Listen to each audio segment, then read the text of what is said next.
Mental toughness. It's a word that we toss around, but do we truly understand what it is? On today's episode, we're going to talk about mental toughness, specifically around the angle from a sales rep and sales leader standpoint.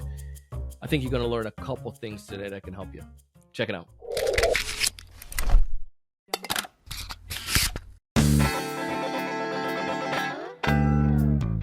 Hey, everyone. Welcome to another great episode of the Sales Evangelist Podcast. I'm your host, Donald C. Kelly, the Sales Evangelist. And I'm so excited for another great episode. I'm so excited to be here with you today. As you know, this podcast is designed to do two things. One, help you to 3 to 5x your sales pipeline with quality opportunities. And two, double your close rate. And every episode we have falls under one of those two categories. Today's episode is going to fall under this category. It's going to help you do both of these, right? We're going to help you to be able to help build your mindset before you can go out prospecting, top of the funnel, as well as teach you how you can go in with the right mindset, that strong mental toughness, that grit, so to speak, so you can be able to help people to convert and make choices that's going to be in their best interests. If this is your first time joining us and listening to our podcast or watching one of our videos, consider subscribing. I would greatly appreciate that. You'll just make me feel really good going into Thanksgiving and all this holiday time. Please go ahead and do so. Also, take the link, and sharing is caring. Share it with one other person on your team that can find benefit from it. Greatly appreciated.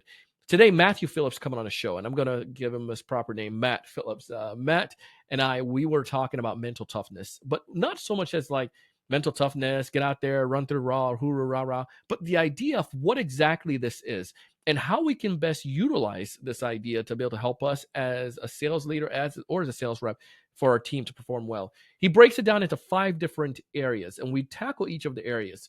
You're going to find how powerful these are and how we could have gone for a whole episode on each of these topics.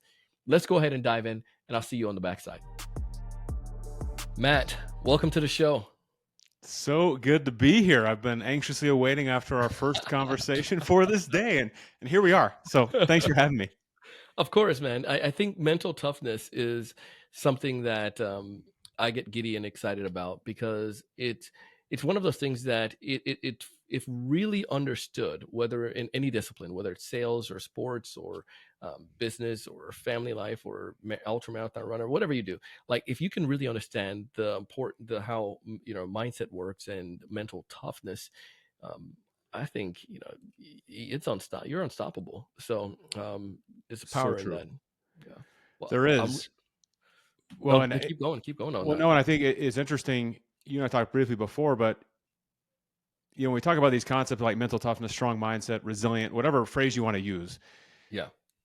I think sometimes what I found is, growing up in athletics, and I played, Division I college baseball, I played professionally overseas and had a great career and all these sorts of things. And, I always knew that the mental side was important, right? Because, there's the famous like Yogi Berra, quotes and things out there. People say like, well, it's, sports is 90%, mental, 10% physical.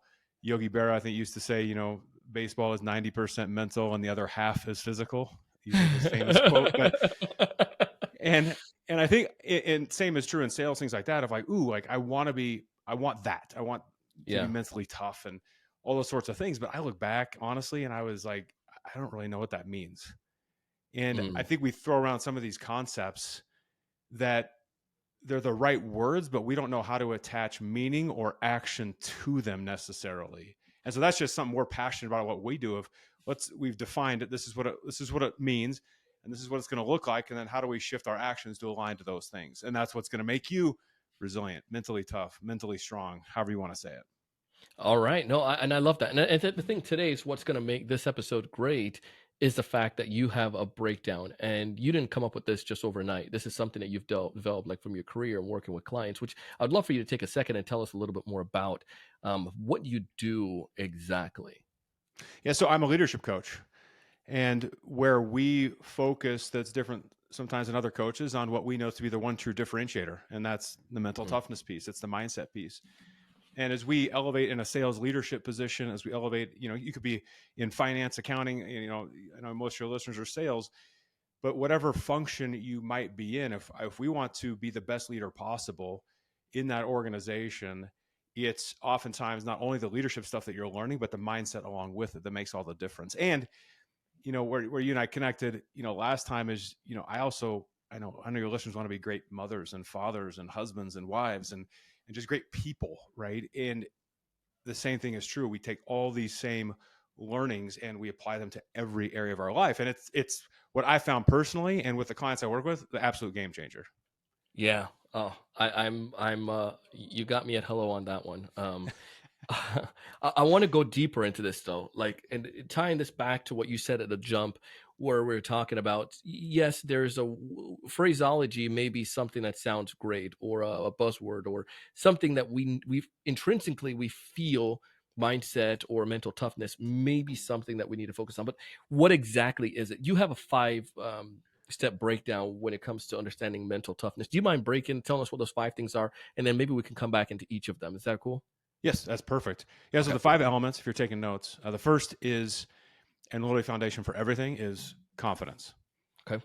Right. And so we can dive into, but ultimately it's like self-belief, right? Am I proud of that person staring back at me?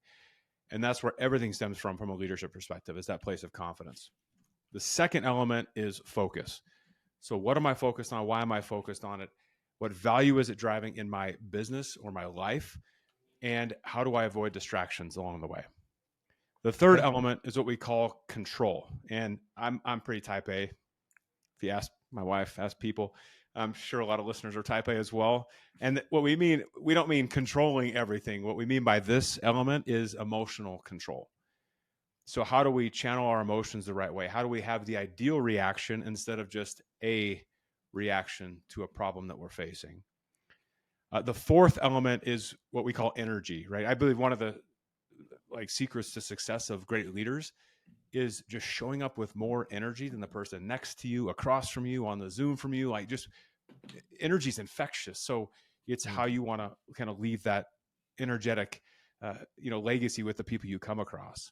So we have to show up with a tremendous amount of energy. And then the fifth element, if you want to be mentally tough as a leader in sales, is this element we call consistent action. It's consistency. Like, we all know what to do. We just sometimes really struggle with actually doing it and sticking with it over the long run. So our job, when I tell people what I do, I build confident, focused, emotionally in control, energetic leaders that stay committed to that intentional, consistent action. Come on. All right. So I like this. The foundation is confidence. Yes. How? Maybe you could show me some examples or a story, but just design that for me. What does that look like when a sales rep or a sales leader show up confidently? Yeah, this one's really interesting because the lack of confidence kind of rears its head in different ways, right? And Hmm. when I look back at my athletic career, specifically, I'll talk about that. I struggled with confidence Why is pretty that? much the whole way. And the way it manifested itself for me was I was always comparing myself to other people. Mm. And because I was comparing, I wasn't in the right frame of mind when I was doing this comparison. I would almost be making a list in my head and it's like, what do they have that I don't? What can they do that I can't? And it was me looking at it with a lens of, well, they have something better, or at least I'm weighting it like heavier than what I have. And so I can't compare. I can't measure up to that person. And that's a simple way that I see in sales too, of like comparing ourselves to other salespeople, maybe the top of the leaderboard, bottom of the leaderboard, when you're talking specific sales or how we talk to our people. It's all about how we frame and how we look at it. And the thing I realized over time was, if I'm going to show up my best self with a skill set that I've been born with, that I have developed, that I continue to develop, I've got to look at that person and shift the way I look at them and say, like, wow, look at what they have. Mm. That's awesome for them. Look at how physically strong they are, or how many sales they can close, or do all these things. And wow, that's amazing. And then taking that full stop and saying, now, how do I maximize my gifts? How do I maximize my talents? How do I maximize my pipeline to the best of my ability? What do I need to learn? How do I need to grow? How do I need to develop? What do I need to optimize for my skill set that I was born with and that I carry with me to this day? And once I started to understand that piece of it from an athletic perspective, and I remember, after, college was done, when I went to play professionally overseas, this mindset shifted in me right? That I had to be the one is taking care of myself to my best of my ability. And my batting average when I played overseas was 400. I actually just looked up stats the other day. Nice. But it was 400 over the season. And I'm super proud of that. And I believe it was because, and I know it was because I chose to, instead of comparing myself to other people, be thankful for what they have and get back to doing, like, controlling what I can control in that situation. So that's just a little example of this. But I think sometimes this confidence piece it's a little bit misunderstood, right? If I've got to show up a certain way or dress a certain way or walk a certain way to show that I'm confident. And I was just with a group in a leadership team in Tampa last week. And one of the things I asked them a question. I said, what's the number one skill? Maybe I'm curious your answer to this, but what's the number one skill that you have to develop? You've got to master to be successful in your role and in life. So if your listeners can think of what their answer is, and I don't know what your gut reaction is to this. Dang. Yeah. The number one skill, I probably would say, I think it goes back to the last one, stick to itness. The idea of just like being consistent. Yes. Love that. That's a great answer. It's a great answer. And with this group, they talked about like consistency. They talked about communication. They talked about just like team building, things like that. And there were a lot of amazing answers. And then I put my answer up on the board. Oh, and my answer is the number one skill you have to develop, master, self-confidence. Right. And I believe that, if I'm confident in myself, then that makes me a better communicator because I'm willing to communicate the good, the bad, the ugly, the right way. Yeah. That I'm willing to show up and have that relentlessness. And, again, we even talk about that, and that's like a little squishy, right? And so I asked this group in Tampa, I said, okay,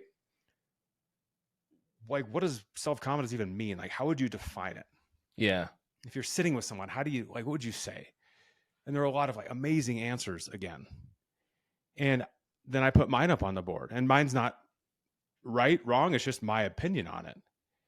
And my definition is it's a belief that you can accomplish a task no matter the challenge. It's that belief that I can accomplish a task no matter the challenge. And I think that's where people get a little confused with this of like, well, a belief that I can achieve it. Well, no, you don't have to achieve it. There's a lot within there. You can rely on others. You can ask for help. You can have that humility in how you approach things. But it's knowing that you can accomplish that thing, right? So, and I asked the group too, I said, can you be confident in yourself if you're not the leader who, like, you don't come up with a big idea, someone else does? Can you still be confident? Like the answer is yes. What was that reaction? Okay, I was going to ask him. Yes. Put a little bit on that. I think the answer is yes. I think a lot of people would think no. And I'd kind of primed them a little bit, right? So they knew how to answer. Yeah. I asked them, can you be confident when you don't know what the right next step is? And I believe the answer is yes. Yeah. Because we can start from a place of, we've done it before. We've accomplished things. We've overcome great challenges. We've faced adversity, like stared it right in the face, and we've overcome these things. So let's leverage that, even though we don't know what the next step is, the right answer, the perfect approach, and we're going to choose to take that step anyway. Yeah. That's where that confidence comes from. So it was fun diving in, and we talked about how to do it, all these sorts of things, and how it shows up. But it's really continuing to take that action. It's back to that consistency of I'm going to take the step no matter what. Love it. This goes right into the next point, which is focus. Can you go deeper into the focus concept? Yes, and we could spend an hour and a half on this. I'll tell you, I know. Probably longer. Each of these could be their own episode. Well, and so, you reminded me of one of my clients. I go out there I seem to go to Florida a lot, even though I'm based in Colorado. But cool state, I go. Oh, yeah, it's not bad, especially when it's cold and the beach is there and warm weather. But over the past couple of years, I've worked with this one client. I'm paying attention to like how they show up, how they act, how they lead. We talk extensively over the years about this. And one thing that I noticed was around the areas they were focusing. And where it came up was we were actually going through their priorities. Mm. And each leader of these divisions would get up in front of the group and present their priorities. And after one of these sessions, we have about a quarter in between each one. I came back to that next quarter, and my challenge to them was this. I said, based on what you presented last time, what are the three priorities that if you only focused on those would drive the biggest results? That was a tough question. Yeah. Because what had happened, and I used to do this too, right? And we still have to watch this. I watch this continue with myself. Is when they presented it, they had a list of like 10 to 20 priorities. Right? Yeah. These priorities. And I'm like, but what are the three? What are the three that are going to have the biggest change, biggest needle movers within your organization, function, team, like whatever, your role happens to be. And over time, we've got them really hyper focused on, like, we can have all these things to do. That's fine. But what are the few that are going to have the biggest impact versus the many, where we will continue just to kind of inch along when I want to jump along. I want to springboard forward. I want to have that bigger impact. And I think that's a lot of times when we're talking about sales is, it's like, well, what are we focused on? What types of clients? Where are we doubling down, or where should we be doubling down on activity, or how we're coaching our people and where they should be spending their time, versus trying to be everything to everyone, or spend all of our time in all these areas instead of the couple that are having the biggest return on time and return on investment. That's that focus piece. And it's, I look over here, and I know you can't see, but when I look down over here, I have a whiteboard, and it has our 4 priorities. That's it. And every decision that I make, of the bell and whistle and all the squirrel runs by or the shiny object, all these possibilities are out there. Immediately what I do is I look back at my priorities and I say, is it in alignment with these? Because if I do those and take action on those, like, sky's the limit for the business and for the impact that we can have. Mm. And often my wife, who's the COO of our business, will look at me, because then I get off track. I forget to look at the whiteboard, and I'll be like, ooh, Shannon, look at this idea. This could be amazing. And she goes, stop. Is that in alignment with what you said you were going to focus on? And I was like, dang it, she's right. And while it's annoying at first, darn it, I'm blessed to have her, because she keeps me focused. That's that focus piece. It's critical from salespeople, from sales leadership. It's huge. Yeah, I couldn't agree more with that. Just having that relentless focus, the ideal, like, this is our North Star, and being just determined to hit that. Whenever I've had those with whatever organization that or leadership role that I had, I've found that I've been able to exceed my targets, because of just this idea of being relentlessly focused. It's been something that has been on my mind, and something I've been, for lack of better words, focusing on a lot lately. And oh my goodness, I'm telling you, that could be his own episode. When it simplifies things, right? Right? It simplifies. We think we have the FOMO, fear of missing out. We feel like we're missing something, that we should be doing something else, that, this person over here in sales is doing this other activity, and like, ooh, maybe we should do that. Or this, from a leadership perspective, like, this person's doing this kind of event with their people to develop them or whatever. I feel like we should be doing that. And if nothing else, it's taking a step back and being like, should we really be doing that? And the answer may be yes. It also may be no, based on, again, what's the biggest return on time and return on investment with where you're spending that time. Oh, so good, man. Yeah. Well, let's go to the other three real quick. Control, then energy, and then consistency. Yep. So one thing that I found is, I'm a pretty emotional guy. Like, I get excited about stuff. I get frustrated by stuff. I get angry sometimes. And, the thing I found is that one thing we teach a lot of people is, we're going to have emotional reactions to things. We are. It's coming. It's just a matter of when. It really is, in my opinion. It's a matter of when. And the methodology we take people through is like, how do you start preparing yourself and anticipating when those are coming? And starting to put pen to paper where, like, if this happens, then this is how I'm going to ideally react to this situation, right? So you don't say the thing that you want back. after you've said it and it's left your mouth. And sales can be completely emotional, right? We're getting the deal. And you as a leader are telling your bosses, like, we're getting the deal. And then we've all experienced it.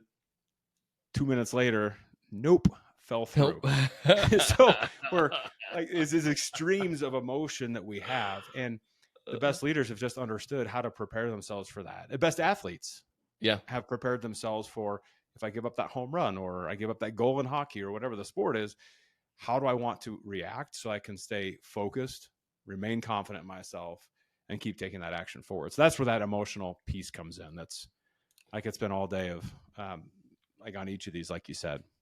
Yeah. Yeah. And I feel like, having that control and having control of your emotions is just, it's important. I bring that back to self-confidence in some way. Like, because I can tell you, if I'm confident in a situation, I've been in this situation before, I find myself to have more emotional control when I'm in a situation like that. And I'll give you an example. When I first drove on black ice, hit black ice, I was like, what the devil is going on? Mm-hmm. But then after I, knew how to navigate around it and hit black ice the second time, yeah, it's startling, but I had more control and I felt more confident because I went through it before. If that makes sense. Like, so Totally. it gives that's a little bit of that self-confidence. I just love that idea. Yes. Well, I think we're, even within all these elements, right, we're quick to forget. Yeah. As human beings. And the challenges that we face, they can often seem like mountains instead of the molehills that they are. And I believe that's because we forget all the things we've overcome, right? So driving on black ice, great. Now I know, if I actually recall that, like, oh, I've driven on this sort of stuff before, I know how to do this, then you're more emotionally in check. Yeah. If you win a deal, lose a deal, if someone leaves your company, joins your company, right? You've done it before. Let's leverage that. Now you know what action you need to take. Yeah. And that drives the emotional control, the energy that you show up with, that drives the action, the consistency in action. If we remember of, like, oh yeah, I remember when I did a lunch and learn for a group of prospects, and that turned into, really good meetings and a deal. And then you look back and you're like, wait a minute, I haven't done a lunch and learn in 3.5 years. And it's like, Yeah. Wait a minute, let me get back to that, because I'm emotional. The sales aren't working, but let's get back to what's working. Love it. This is so cool, man.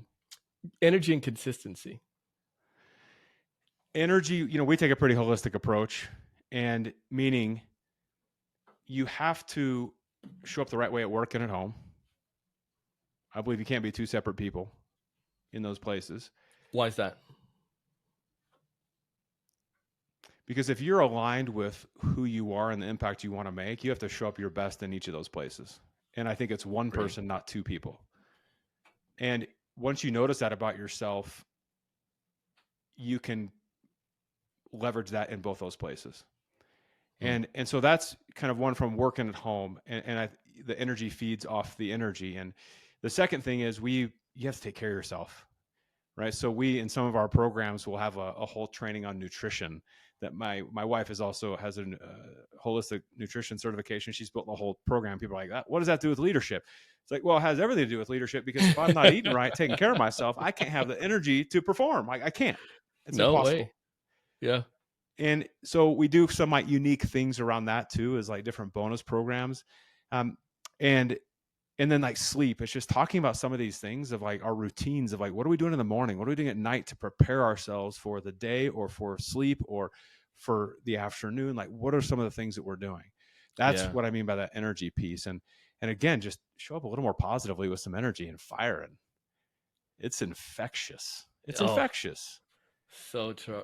That's what I mean by that. And then the consistent action, like I mentioned before, we all know what to do, right? So let's talk health. We all know we need to eat right. We need to eat vegetables, do that sort of stuff. Question is, are we doing it? We all know we need to work out. Question is, are we going to the gym? We all know that we need to have activity to generate sales, like making calls or whatever. There's hundreds of ways to generate activity. Are we staying consistent with it? And with salespeople, I always like if you do the math on this, it's pretty incredible, because a lot of sales people and then sales leaders will coach them on this of like, okay, we need to do 100 calls a day, every single day. And I hear that and I'm like, yeah, that's going to last about half a day. And then I'm just going to fill in stuff in Salesforce to say I did. Oh And my goodness. and again, I love the approach, right? It's momentum, it's all these sorts of things, but I always shift the conversation to, what if you just did 5 quality outreaches a day? Yeah. And everybody's response, that's not enough. Okay, well, let's do the math. So if you do 5 every single day, that's 25 a week. Yeah. Right? Over a month, assuming 4 weeks, that's 100 a month. Over a year, let's say you take a whole month off. That's 1,100 quality researched outreaches a year. You're telling me you won't be successful with that? We're thinking short term. We should be thinking long term. Consistency is about the long term approach. If you can sustain 100 calls a day, good on you. I personally cannot. I don't have the bandwidth for that or the energy for that. But it's the small things done consistently that gets you where you want to go. You're like, I don't want to talk to people that much. Or probably most likely, I'm tired of hearing the busy signal or voicemail, or it's like, oh, here we go again. That call tree, push 3, push 4. Yes. Yeah, no. And I think you brought back energy, and you bring consistency along the same lines there with it. But any other closing thoughts on consistency? Simplify. Everyone listening, just simplify. I think I always joke that, SMART goals. I'm sure everyone's familiar with SMART goals. Yeah. And that acronym of specific, measurable. I don't even know the whole acronym. Yeah.